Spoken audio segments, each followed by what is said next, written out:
말씀, 이 한 말씀 제가 먼저 보고 그다음에 우리 교우들께서 합심해서 한 번 더 봐주십시오. 하나님께서 구하시는 제사는 상한 심령이라. 하나님이여 상하고 통회하는 심령을 주께서 멸시하지 아니하시리이다.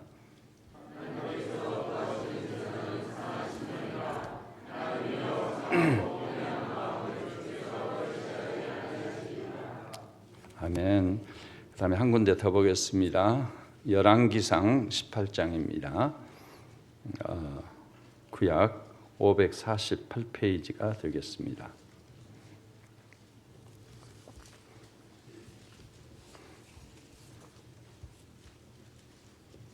열왕기상 18장 20절부터 40절까지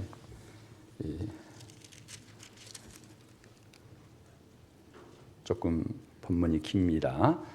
아합이 이에 이스라엘의 모든 자손에게로 사람을 보내 선지자들을 갈멜산으로 모으니라.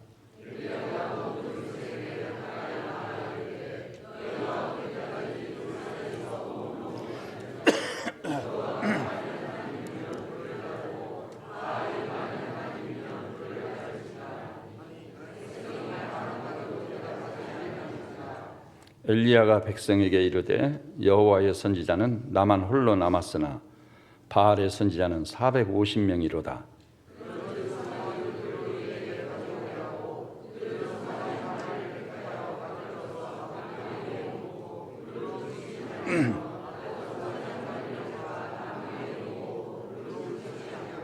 너희는 너의 신의 이름을 부르라.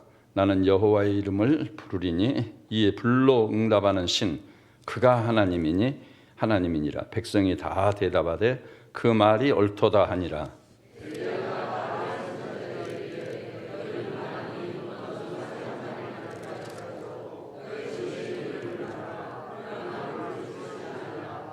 그들이 받은 송아지를 가져다가 잡고 아침부터 낮까지 바알의 이름을 불러 이르되 바알이여 우리에게 응답하소서 하나 아무 소리도 없고 아무 응답하는 자도 없으므로 그들이 그 쌓은 제단 주위에서 뛰놀더라.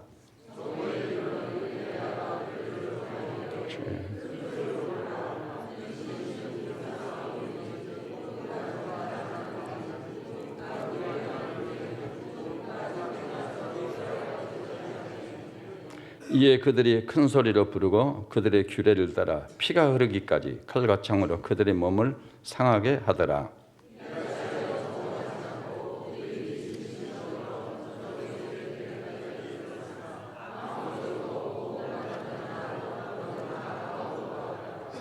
엘리야가 모든 백성을 향하여 이르되 내게로 가까이 오라. 백성이 다 그에게 가까이 가매 그가 무너진 여호와의 제단을 수축하되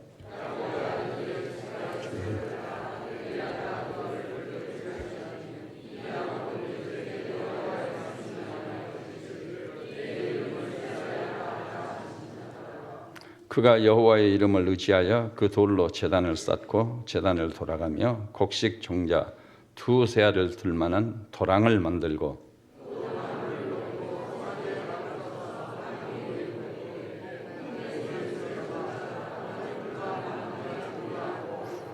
또 이르시되 다시 그리하라 하여 다시 그리하니 또 이르되 세 번째로 그리하라 하여 세 번째로 그리하니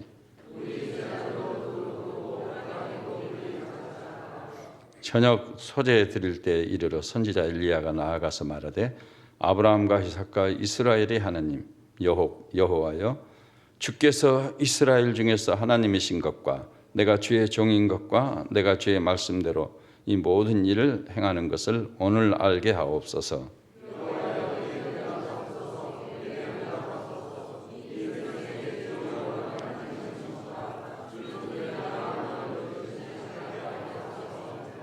이에 여호와의 불이 내려서 번제물과 나무와 돌과 흙을 태우고 또 도랑의 물을 핥은지라.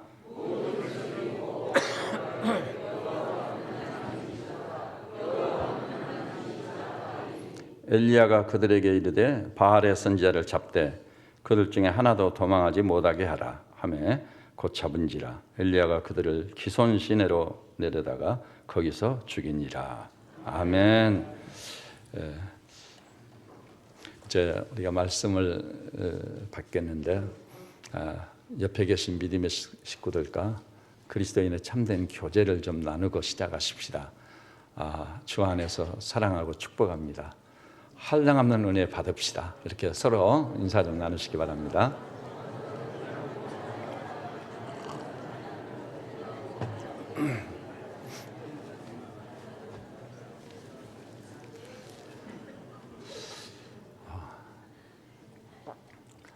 제가 이 목회자로서 성직을 수행하는 과정 중에 오늘 같은 주일은 처음이었던 것 같아요.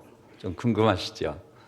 제가 일부 예배를 집례하고자 오늘사 말고 좀 일찍 올라왔습니다. 올라와서 보니까 제가 꼭 가지고 와야 될 것을 집에 놓고 안 가지고 온 거예요. 잠시 망설이다 다시 가서 가지고 와야 되겠다 해서 집을 다시 가서 제가 준비한 것을 가지고 올라왔습니다. 그러니까 이 간단한 강기인 것 같은데 잠시 좀 정신이 오락가락했는지 무엇을 안 가지고 왔을 것 같아요? 그래서 재차 집에 내려가서 가져오게 됐는데 그것이 이 설교 원고를 안 가지고 온 거예요. 그러니까 다시 내려가서 가져올 수밖에 없지 않아요? 정신 좀 바짝 차려야 되겠구나 그런 생각을 해봤습니다. 그러면서 고요히 제가 묵상해 보니까 주님께서 요한복음 4장으로 인도를 해주시더라고요. 요한복음 4장에 어떤 사건이 기록되어 있는지 아시는 분들은 아실 거예요. 주님께서 수가성을 지나다가 그 수가성 외곽에서 물들어 온 남편이 5이나 있는 여인을 만나 대화한 내용이 나와요. 그래서 주님께서 물을 뚫어 나왔잖아요. 광야에서 그 물은 제산목록 제1호로 꼽을 만큼 대단히 중요한 거예요. 그 물을 마시고 가족이 살고 짐승들이 살아가지 않아요. 그런데 이 여인은 남편을 5이나 이렇게 모셨던 사람이기 때문에 마을 사람들로부터 죄 많은 여인으로 지탄의 대상이 되고 있었던 터라 아무도 오지 않는 태양이 아주 이글거리고 자결하는 그 한 낮에 혼자 물을 들어온 겁니다. 근데 주님께서 자기 신분이 그럼에도 불구하고 반드시 물을 마셔야만 사니까 물을 들어왔는데 이렇게 말씀을 하시는 거예요. 이 물을 마시는 자는 다시 목마르려니와. 전곡을 찌르는 말씀입니다. 주님은 단순히 그 여인이 들어온 그 물만 의미하는 게 아니에요. 그 물도 마시면 다시 갈증을 느끼는 거죠. 근데 중요한 것은 이 물을 마시는 자는 다시 목마르리니와. 이 물은 단순한 물을 의미했던 것이 아니고 세상에 있는 모든 것을 대표해서 상징적으로 표현하는 말씀 그거예요. 세상에 있는 어떤 것도 자기가 만족할 만큼 다 소유하고 누려봐도 그것은 마침내 다시 목마르게 한다. 세상에는요 우리의 갈증과 기가를 중단하게 할 수 있는 그 어떤 것도 없습니다. 그래서 제가 아침에 좀 일찍 일어났기에 주일날 또 이런 사례가 처음 있네요. 주일날 그런 일이 없었는데 오늘 기독교 방송은 어떤 사람들이 출연해서 말씀 사역을 할까? CGN을 딱 들어보니까 윤예린이든가 그 여성이 나왔는데 일부러 머리를 하얗게 물을 들였더라고요. 근데 잠시 보는데 그 사이에 무슨 얘기를 하냐면은 세상이 다 부러워할 만한 대성을 했다는 거예요. 자기 목적을 달성했습니다. 이웃이 다 부러워합니다. 근데 자기에게 왜 그렇게 평안이 없느냐는 거예요. 근데 사실은요, 교회를 안 다니는 것도 아니다는 거예요. 자기가 교회도 다니고 하나님도 믿고. 근데 왜 자기 마음이 이렇게 불행하냐는 거예요. 그런 과정 중에 윤에린이라고 하는 이분이 예배 최우선순위로 신앙생활을 하자. 그래가지고 자기 마음에 찾아오는 그 갈증과 기가를 마침내 해결할 수 있었다. 예배 최우선순위. 그냥 예배를 주일날만 되면 드리고 또 수요일 저녁에도 새벽 예배도 드리고 예배가 하도 많다 보니까 예배에 대해서 대수롭지 않게 여기는 것이 우리에게 있는 거예요. 예배를 좀 소홀히 여기는 거예요.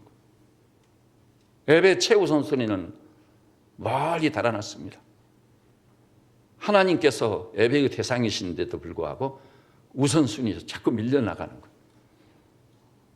사업을 하다 보니까요, 우선 급한 불을 끌 일이 있고요, 우선 해결하지 않으면 안 될 문제가 기다리고 있는 거예요. 그러다 보니까 자꾸 하나님이 뒷전으로 밀리게 되고 그 마음이 불안해지고 엄청난 갈증을 해소할 길이 없었다는 거예요. 그래서 내가 이렇게 해서는 안 되겠구나. 하나님 최우선순위, 예배 최우선순위를 타협해서는 안 되겠다. 그래서 그때부터 항상 예배 최우선순위.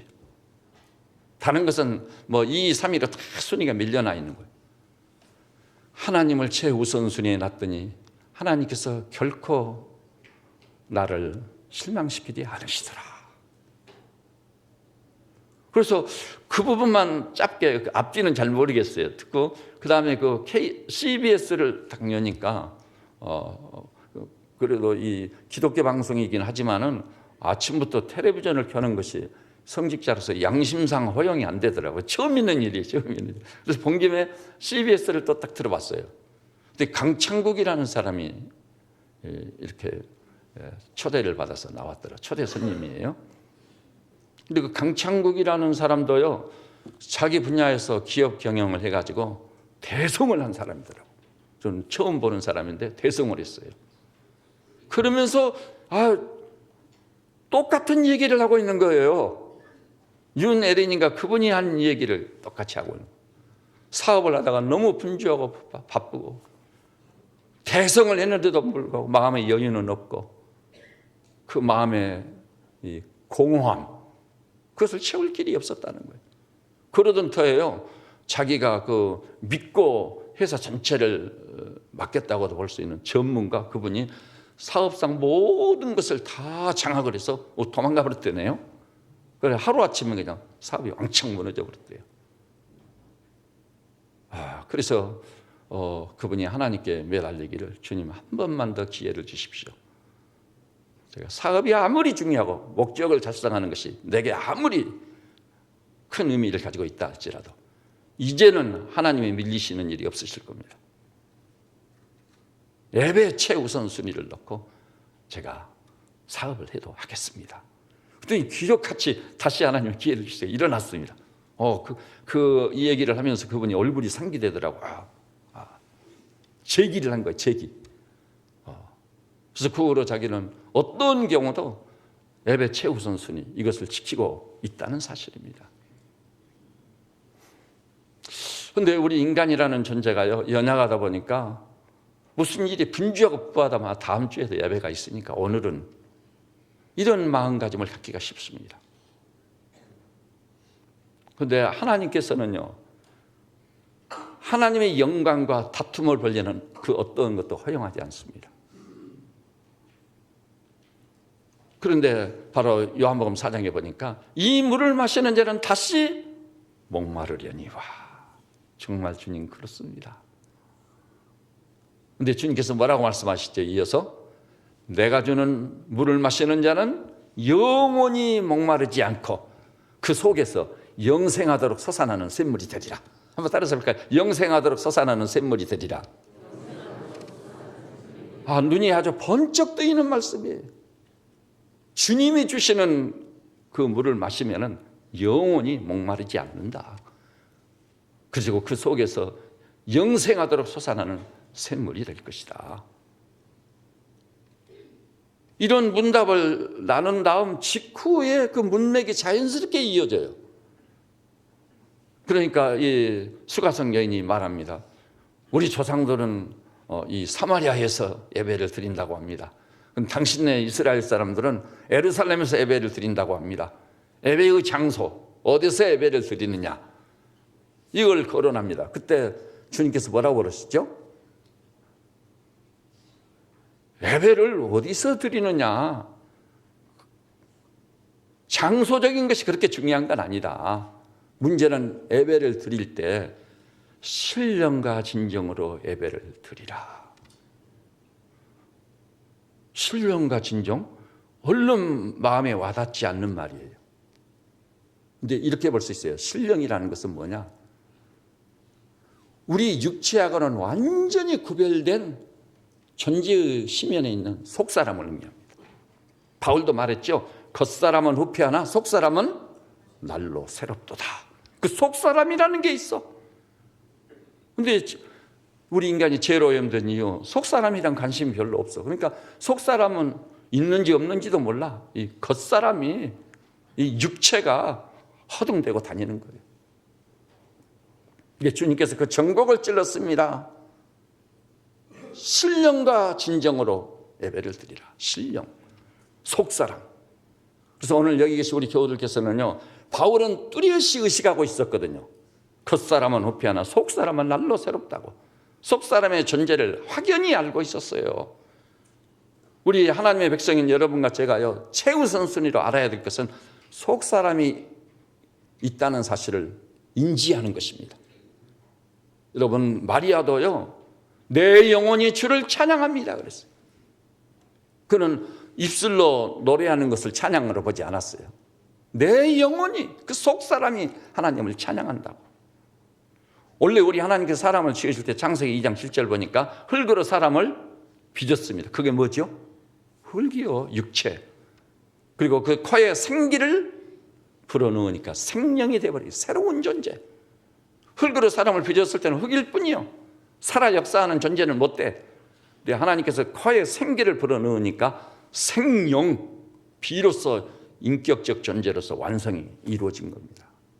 이게 얼마나 놀라운 사실이에요. 그래서 반드시 우리는 흙으로 빚어진 존재가 있고 육체가 있는가 하면은 하나님께서 그 코에 불어넣은 생기로서 속사람이 있음을 아시기를 바랍니다. 그래야만 나라고 하는 존재에 대해서 정확하고 온전하게 파악하는 거예요. 내가 육신만의 존재일까? 그렇게 생각하는 사람은요, 존재성을 파악하는데 실패하고 있는 거예요. 내가 누군지를 모르는 거예요.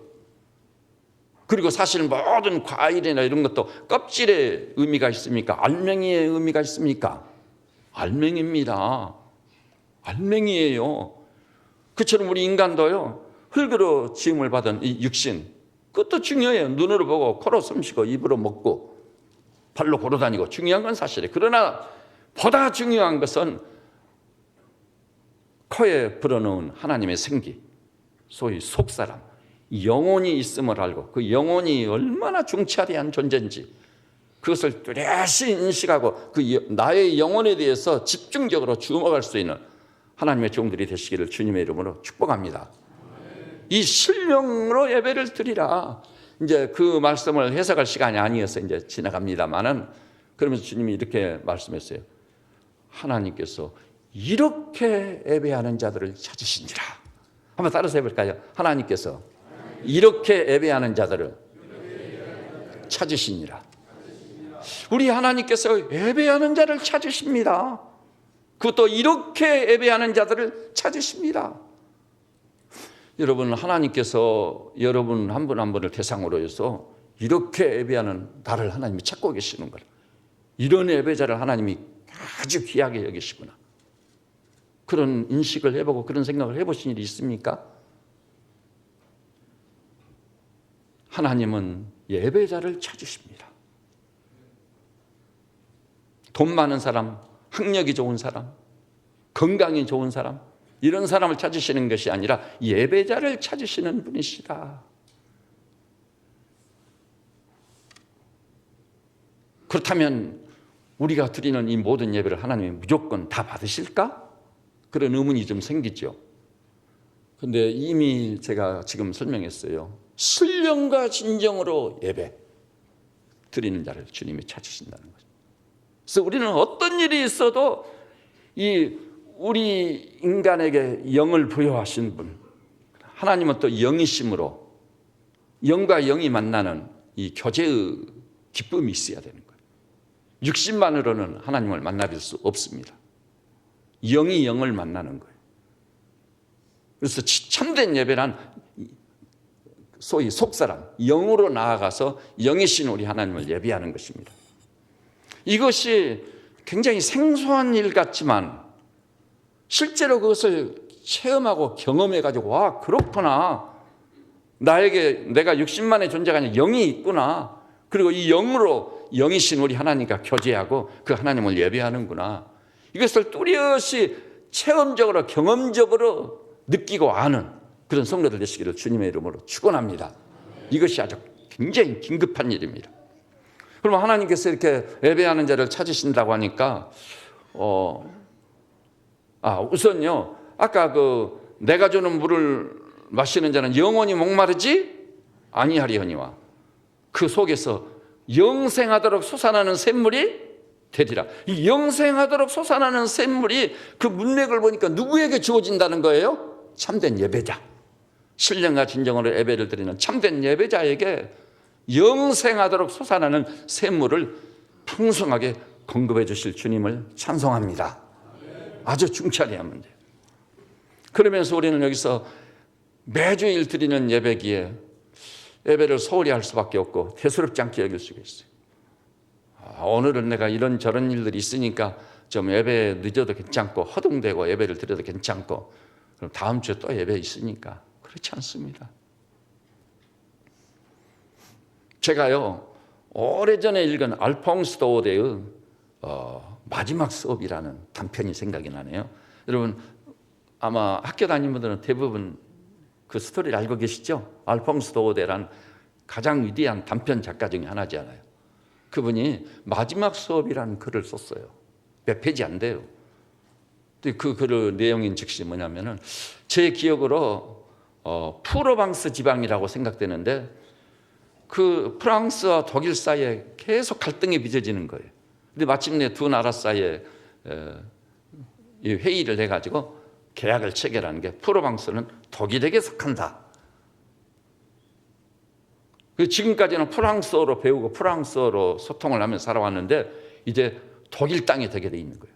그래서 그 학교에서 마지막 수업을 진행합니다. 프랑스어로는 마지막 수업이요. 그런데 마지막 수업이라서 그런지 학생들도요, 과거에는 수업 중에 장난질도 하고 뭐 하하호호하고 그랬는데 분위기가 싹 달라졌습니다. 프랑스어로 진행하는 마지막 수업이다. 그리고 그 선생님도요, 전혀 다른 전례 없는 모습으로 교단에 섰습니다. 그리고 이렇게 돌아보니까 교실에요, 웅성웅성하고 있는 뒤에 보니까 그 지방의 유지들이 다 와가지고 동참하고 있었어요. 이게 마지막 수업이라. 프랑스어로 진행하는 마지막 수업이라. 그래서 그 마지막 수업에 대해서 그 작가로서 이 기질을 발휘해가지고 이모저모로 묘사를 함으로 그 묘사 속에 흠뻑 빠져들게 돼 있어요. 마지막 수업에 대해서 우리 가슴에 와닿는 대단한 감동이 옵니다. 그 생각을 해보는 거예요. 우리가 다음 주 또 예배드리고 그 다음 주 또 예배드리고 주일 뭐 2부 예배도 있고 3부 예배도 있고 수요 예배도 있고 새벽 예배도 있고 예배가 너무 많은 게 탈인지도 모르겠어요. 그래서 예배를 대수롭지 않게 여기는데 우리도 그 예배를요, 내가 지상에 사는 날 동안 마지막으로 드리는 예배다. 그럴 때 예배는 마음가짐도 싹 달라질 거예요. 사실 그런 일이 이 지상에는 많이 있어서 예를 들자면 중국이 공산할 때 공산당과 국민당 사이에 장개석과 모태동 사이에 그 큰 대륙을 무대로 해서 엄청난 싸움이 벌어졌죠. 그런데 마침내 공산당에 밀려서 국민당이 지금 대만으로 물러가고 드디어 공산주의자들이 다스리는 치리가 실현되게 됐어요. 그때 이 공산주의자들 눈에 가시 같은 존재가 누구였겠어요? 그리스도인들이에요. 다른 사람들이야 뭐 죽으면 그만이지 이런 천박한 생각을 살고 있으니까 그들을 공산주의 이론으로 점령하는 건 간단명료예요. 그런데 그리스도인들은 이 상황이 달라. 이 사람들은 진짜 살아계신 하나님을 믿고 있는 거예요. 그들은 진짜 이 성경을 하나님의 음성으로 받아들이고 믿고 있는 겁니다. 그리고 이들은 정기적으로 모여서 예배를 드리고 있는 거예요. 그래서 이 공산주의자들이 생각해 어떻게 하면은 저 기독교를 완전히 결박지어버리고 소멸시킬 수 있을까 해가지고 포고령을 내렸습니다. 앞으로 이 중국 대륙에서는 어떤 예배도 불허한다. 만일 예배를 드리다 체포되면 살아남기 어렵다. 아주 엄중한 포고령을 내렸습니다. 그러니까 그 포고령이 유효하기 위해서 날짜를 명기했는데 몇 년, 몇 월, 며칠까지만이다. 그러니까 이 그리스도인들이 마지막 예배를 드리게 됐어. 공식적으로. 사람들이 다 알게 볼 수 있게끔 예배를 드리는 최후의 예배다. 그 예배는요, 눈물바다가 됐습니다. 땀을 치며 통곡하고 애통해하는 눈물이 향기로운 제물처럼 하나님께 올라갔습니다. 여러분, 우리가 예배를 어떻게 드려야 맞느냐? 단 한 번의 예배의 기회밖에 없다. 내게 이 예배를 드리자마자 나는 부름을 받아 갈 거다. 이런 마음가짐을 가지고 예배를 드린다면 우리 예배가 달라질 줄로 압니다. 근데 우리 하나님께서요, 예배라고 무조건 받으시는 게 아니기 때문에 그래요. 여러분, 창세기 보니까요, 하나님께서 가인과 그의 제물은 받지 아니하시고, 이요, 제물이 중요한 것이 아니라, 제물도 물론 중요해요. 그러나 무엇이 중요하다는 거죠? 제물을 드리는 사람이 중요한 것이요. 하나님께서 가인을 거부하신 것입니다. 그 다음에는요, 아벨과 그 제물은 받으시더라. 여러분, 제물을 받으시기 이전에 누구를 받으신 거예요? 아벨이라는 예배자를 받으신 겁니다. 예배자. 여기 계신 우리 믿음의 식구들께서 예배하러 오셨을 때 여러분이라고 하는 존재 자체가 하나님께 받아들여지는 진정한 예배자들이 되시기를 주님의 이름으로 축원합니다. 저는 예수님을 인격적으로 이렇게 만난 다음이요, 성경을 통독하면서 은혜를 많이 받아. 펴기만 하면은 말씀이 살았고 운동적인 말씀 내게 다가오는 거예요. 그때부터 제가 암송한 말씀이, 나 여호와가 말하노라 내 말이 불같지 아니하냐, 반석을 쳐서 부스러뜨리는 방망이와 같지 아니하냐. 저를 지배하는 원리가 그것이었습니다. 반석같이 굳은 마음을 쳐서 부스러뜨리는 불방망이와 같은 하나님의 말씀. 그래서 성경을 통독해 가다가 이사야 1장에 머무르게 됐어요. 이사야 1장. 여러분, 이사야 1장을 제가 좀 말씀해 드릴게요. 여호와께서 말씀하시되 너희의 무수한 제물이 내게 무엇이 유익하뇨? 나는 순양의 번제와 살찐 짐승의 기름에 법을 넣고 나는 숫소강이나 어린 양이나 순염소의 피를 기뻐하지 아니하노라. 하나님께서 이스라엘 자기 백성인데도 그 이스라엘 사람들의 제사 행위를 거부해 버린 겁니다.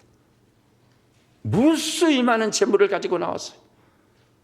순양의 번제가 드려졌고 살찐 송아지 아무리 많이 드렸지만 하나님께서 그것을 받지 아니하시겠다고, 기뻐하지 아니겠다고. 그러면서 12절에 이렇게 말했어요. 너희가 내 앞에 보이러 왔으니 이것을 누가 너희에게 요구했느냐? 내 마당만 밟을 뿐이니라. 따라서 합시다. 내 마당만 밟을 뿐이니라. 이 얼마나 무섭고 두려운 말씀입니까? 그래서 13절에 헛된 제물을 다시 가져오지 말라.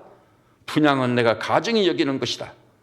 안식일과 이 월삭을 지켜서 대회로 모이는 것도 그러하니 성회와 아울러 악을 행하는 것을 내가 견디지 못하겠노라.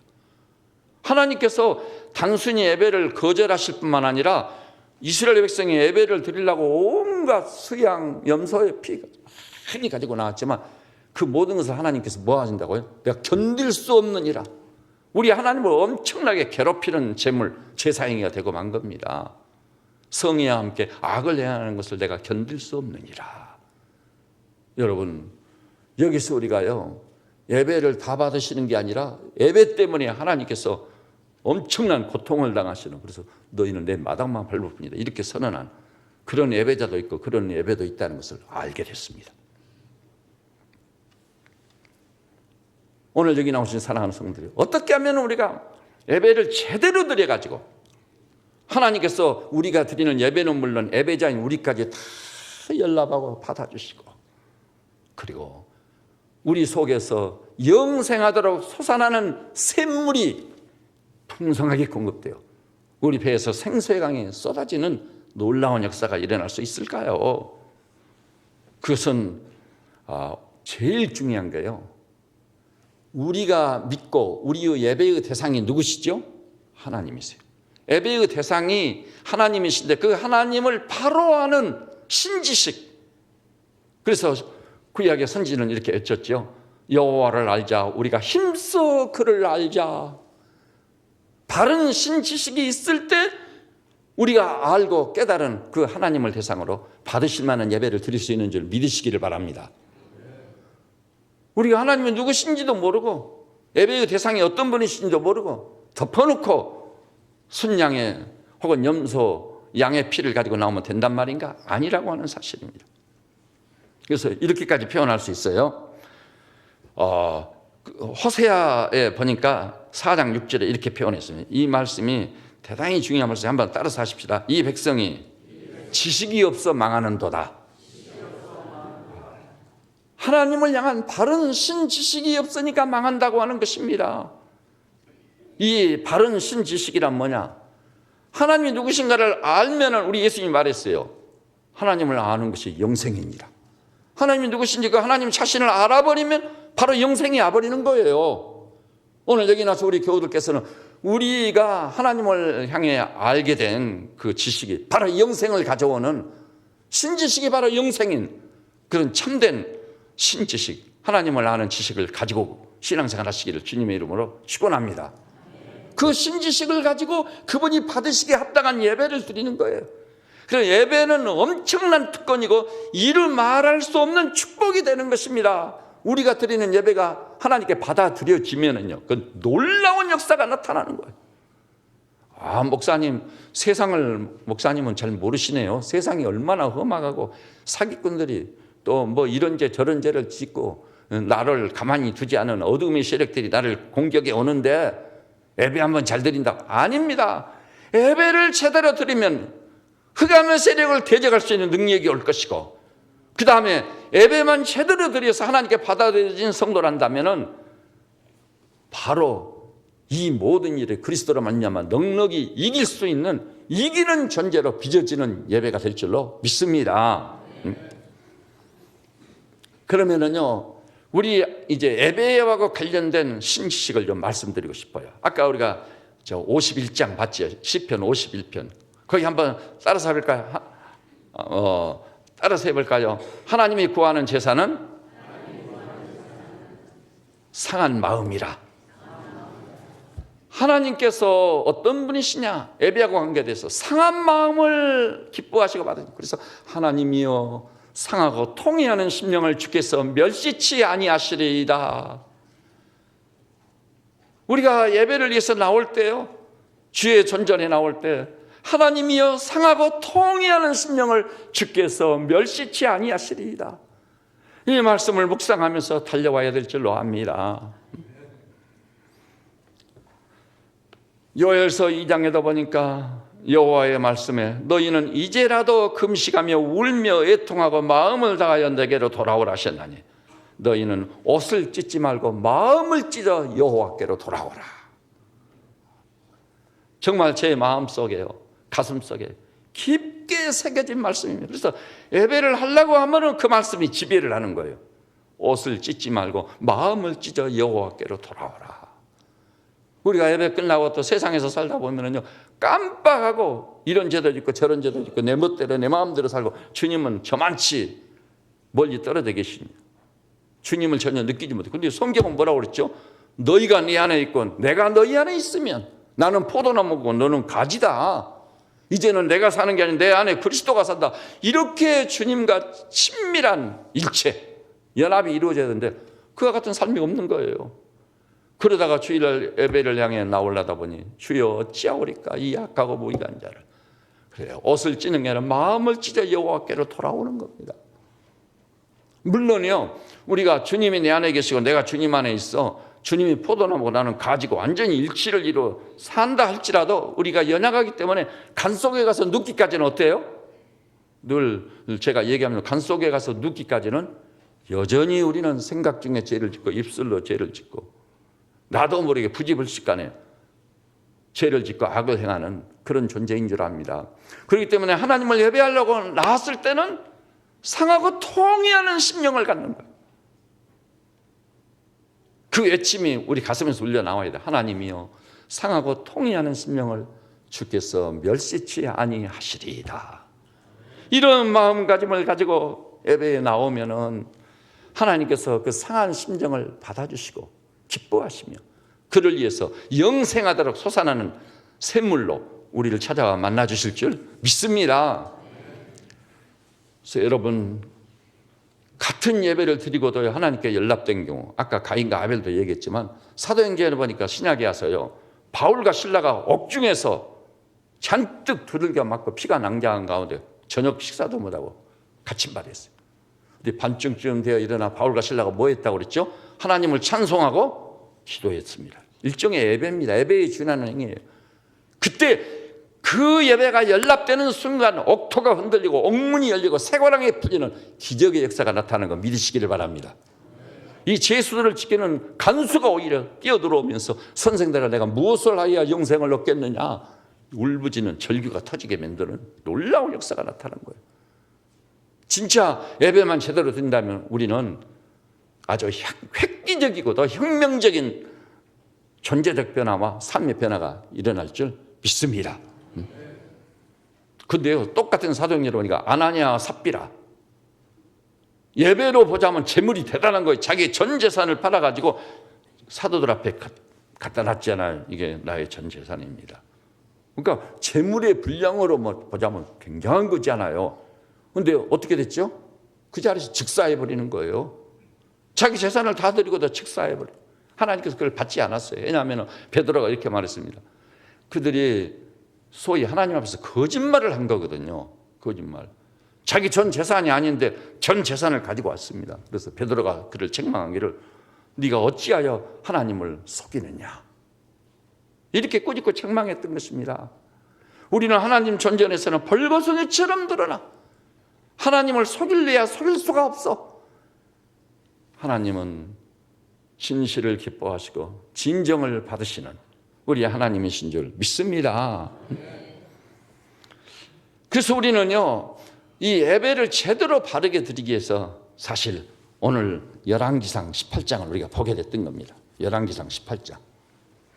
그 시대에 보면은요, 여러분 아시다시피 하나님의 사람, 하나님의 선지자는 누구밖에 없죠? 엘리야 한 사람밖에 없어. 자기 한 자밖에 없다고 그랬어요. 그리고 저 아세라 목상을 섬기는 자나 바알신을 섬기는 제사장은 몇 명이에요? 850명. 근데 그 대계라는 장소에서 맞닥뜨린 사람은 바알신을 섬기는 450명이에요. 450명. 이건 분간을 좀 하셔야 됩니다. 아세라 목상 섬기는 제사장, 그다음에 바알신을 섬기는 제사장은 합해서 850명인데 거기 엘리야의 감람산에 오른 저 우상을 섬기는 자들 몇 명이에요? 바알신을 섬기는 450명밖에 안 돼요. 450대 1이요. 그리고 본문에 보니까요, 엘리야 선지자가 하나님의 권위를 가지고 말씀을 선포하는데도 백성들이 대답도 안 하고 가만히 있는 거예요. 반응이 없는 거예요. 반응이. 그러니까 사실은 그 시대 이스라엘까지 바알신 섬기고 아세라 목상 섬기고 그다음에 왕인 아합과 왕후가 누구죠? 이방 여인 이세벨. 모조리 다 원수예요. 원수. 엘리야 혼자 있는 거예요. 그런데 혼자 있는 그 애로움과 고독감, 그 가운데서 바알신을 섬기는 450명 왕 이세벨 이스라엘 백성과 대적을 하여 대계를 벌릴 때 무엇으로 대계를 벌리죠? 제물로, 제단을, 제사를 드림으로 대적하는 거. 오늘날로 말하면 예배로. 신약의 예배의 원형이 구약의 제사지않아요. 네, 엘리야가 이렇게 말합니다. 야, 소를 2마리 잡아라. 그리고 이 갈멜산 정상에서, 여러분 성지순례 가신 분들은 보셨죠? 갈멜산 정상에 올라가 보셨을 거예요. 먼저 바알신 섬기는 450명 너희들이 나무를 갖다 제단을 쌓아라. 그다음에 그 위에 각을 뜬 소를 올려놓는 거예요. 그래서 너희 신에게 부르짖어 기도해라. 나도 제단을 쌓고 맨 위에다가 각을 뜬 소를 올려놓고 나의 하나님께 내가 부르짖겠노라. 그래서 그렇게 기도하고 부르짖을 때, 제사 행위를 할 때 하늘로부터 불이 떨어지는 거예요. 불이 떨어져서 제단과 제물을 홀랑 태워버리는 그 신이 참 신이다. 그러니까 백성들이 이 말은 옳게 생각해서 옳은 말이라고. 그래서 대결이 벌어지게 생겼어요. 그래서 먼저 이 450명의 바알신을 섬기는 자들이 제단을 튼튼히 쫙 쌓고 위에다가 각을 뜬 소를 딱 얹어놓고 그들의 신께 빌기를 시작합니다. 그 본문에 보니까 아침부터 정오까지, 낮까지 만물이 부르짖는데도 불이 떨어지지 않아. 어떤 음성이 들리지도 않고 어떤 환상을 볼 수도 없어. 그러니까 엘리야가 뭐라고 그러죠? 너희 신이 잠시 축타 중인가 보다. 더 부르짖어라. 너희 신이 피곤해서 고온히 낮잠 즐기는가 보다. 더 부르짖어라. 그러면서 그들을 막 조롱하는 거예요. 그러니까 이 바알신 섬기는 자들이 칼과 창으로 자기 몸을 막 상해가지고 피를 흘리면서 지금 목숨 걸고 부르짖는 거예요. 그런데도 그들의 실은 응답이 없었습니다. 반응이 없는 거예요. 그래서 그들은 실패로 끝났습니다. 그 다음에 이제 엘리야의 차례가 됩니다. 엘리야는요 12지파별로 돌을 취해가지고 제단을 딱 쌓습니다. 그 본문에 이렇게 말했어요. 엘리야가 모든 백성을 향하여 이르되 내게로 가까이 오라. 백성이 다 그에게 가까이 가매 그가 무너진 여호와의 제단을 수축하되. 한번 따라서 해볼까요? 무너진 여호와의 제단을 수축하되. 그래서 오늘 설교 제목이 뭐죠? 무너진 여호와의 제단을 수축하라. 이게 지금 하나님이 우리 가슴에 새기고자 하는 말씀이에요. 메시지예요. 여러분이 개인적으로 볼 때 나의 제단은 무너졌구나. 예배가 자꾸 내게서 우선순위에 밀리고 예배를 대수롭지 않게 여기고 소홀히 여기고 나의 제단이 무너졌구나. 이 무너진 나의 제단을 수축해야 되겠구나. 이런 열망이 우리 안에 생겨야 될 줄로 믿습니다. 그래가지고 지파별로 12개의 돌을 취해서 제단을 쌓는 거예요. 그 위에 나무를 착착 생겨서 맨 위에 각을 뜬 소를 올려놨습니다. 그런데 엘리야가 거기서 특별한 행동을 합니다. 그게 뭐죠? 큰 통에다가 물을 4통이나 길러다가 부으라고 그랬어요. 제대로 쌓으려고 한 거예요. 그 다음에 첫 번째, 두 번째, 세 번째까지 물을 부으니까 어떻게 되죠? 물이 도랑까지 방방해졌습니다. 진짜 불이 임해야만 되지, 진짜 불이 임하지 않고는 해결될 수가 없어. 그래 놓고 이 엘리야가 하나님의 존전에 엎드렸습니다. 여호와여 내게 응답하옵소서. 내게 응답하옵소서. 이 백성에게 주 여호와는 하나님이신 것과 하나님이십니다. 주는 그들의 마음을 되돌이키심을 알게 하옵소서. 그때요 기적이 일어나 버렸습니다. 38절 보니 이에 여호와의 불이 내려서 번제물과 나무와 돌과 흙을 태우고 또 도랑의 물을 핥은지라. 완벽했습니다. 하늘로부터 불이 떨어진 거예요. 여기서 엘리야가 1대 450으로 대결을 해서 완승을 거두는 겁니다. 그리고 어둠의 세력들, 그래서 백성들을 미혹하는 이 바알신을 섬기는 450명을 데리고 와서 다 죽이는 거예요. 그래서 갈멜산 정상에 가면 엘리야의 동상이 서 있는데 엘리야가 오른손에 들고 있는 칼이 어떻게 돼 있죠? 다 구부러져 있어요. 450명을 죽였거든요. 오늘 여기 나오신 우리 성도들이시요. 이렇게 예배가 하나님께 받아들여지고 하늘로부터 불이 떨어져 가지고 모든 재물을 다 태우고 돌을 태우고 흙을 태우고 도랑의 물까지 핥아버리는 이런 놀라운 역사는 무엇을 통해 일어났죠? 무너진 여호와의 제단을 수축함으로. 따라서 합시다. 무너진 여호와의 제단을 수축하자.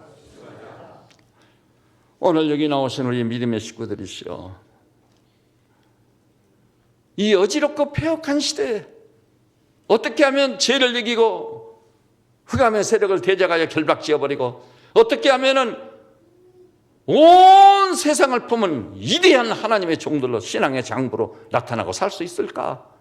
그것은 예배를 통해 하나님을 만나 뵙고 위에서 선물로 주신 성령의 불이 떨어짐으로 불타는 심령이 되고 새 힘을 얻을 때 우리는 엘리야 같은 이 시대의 영적 주역들이 될 수 있는 줄 믿으시기를 주님의 이름으로 축원합니다. 그래서 다른 거 다 참지우고요. 무너진 여호와 제단을 수축하겠습니다. 도와주십시오. 그 무너진 여호와 제단을 수축한단 말이 다른 말로 바꾸면 무슨 뜻이죠? 온전한 예배를 드리자는 것입니다. 온전한 예배. 그 온전한 예배를 위해서 하나님이 맨 먼저 요구하는 게 하나님이여 상하고 통회하는 심령을 주께서 멸시치 아니하시리이다. 이런 마음가짐을 가지고 성소를 향해 달려오셔서 주님께 엎드려 주여 산다고 살았는데 지나놓고 보니 죄뿐이었습니다. 악할 뿐입니다. 하나님이여 상하고 통회하는 심령을 주께서 멸시치 아니하시리다. 불쌍히만 여겨주십시오 하고 그 길과 자비를 구하며 엎드러진다면 그것이 바로 무너진 여호와의 전을 수축하는 것이 아니고 무엇이겠느냐는 것입니다. 그래서 예기시 우리 교우들께서는 이 예배를 통해서 하나님을 만나뵙고 그 영광을, 광의의 영광을 바라보고 그 앞에 완전히 굴복당해 하늘로부터 임하는 성령의 불을 받아 우리가 직면하는 이 모든 일에 그리스도 예수로 말미암아 넉넉히 이기는 승리하는 하나님의 종들이 되시기를 우리 주님의 이름으로 축원합니다. 기도하십시다. 주님, 우리는 세상 속에 존재하며 살고 있습니다. 흑암의 세력이 우리를 늘 노립니다. 그리고 우리도 죄가 완전히 습관화돼서 생각 속에 죄요, 입술의 말이 죄요, 우리의 행함이 죄일 뿐입니다. 그런 죄인들이 하나님을 믿노라 하고 예배를 드리는데 예배 행위 또한 형식적인 것에 불과하고 의식적인 것에 불과합니다. 이 예배를 드리고도 오히려 저주를 받아 내 마당만 밟을 뿐이니라 선언했던 이스라엘처럼 자기 재산 전체를 제물로 드리고도 현장에서 즉사했던 아나니아와 삽비라처럼 이렇게 될까 두렵사오니 오 성령님이여 도와주시사 우리가 정신 차리고 근신하고 각성하게 하여 주시옵소서. 과연 하나님 보실 때 신령과 진정으로 아버지 앞에 서게 하여 주시고 사슴이 시냇물을 찾아 갈급이함처럼 주님과 주의 말씀을 심히 사모하는 종들 되게 하여 주시옵소서.